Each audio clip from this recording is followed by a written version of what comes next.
காவிரி ஆற்றின் குறுக்கே புதிய அணையை கட்டுவதற்கு மத்திய அரசு எந்த ஒப்புதலும் வழங்கவில்லை என நாடாளுமன்றத்தில் மத்திய நீர்வளத்துறை அமைச்சகம் விளக்கம் அளித்துள்ளது. காவிரி ஆற்றின் குறுக்கே புதிய அணை கட்டுவதற்கு மத்திய அரசு ஒப்புதல் வழங்கியுள்ளதா என மாநிலங்களவையில் திமுக உறுப்பினர் கல்யாண சுந்தரம் கேள்வி எழுப்பினார். மேலும் காவிரி ஆறு மூலம் பாசன வசதி பெறக்கூடிய மாநிலங்களின் உரிமைகளை பாதுகாக்க மத்திய நீர்வளத்துறை அமைச்சகம் மேற்கொண்டுள்ள நடவடிக்கைகள் குறித்தும் அவர் எழுத்துப்பூர்வமாக கேள்வி எழுப்பியிருந்தார்.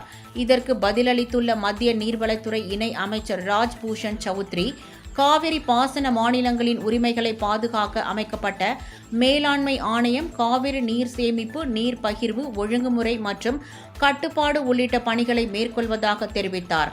அத்துடன் தற்போது வரை காவிரியில் புதிய அணை கட்டுவதற்கு மத்திய அரசு எந்த ஒப்புதலையும் வழங்கவில்லை எனவும் அவர் திட்டவட்டமாக விளக்கினார்.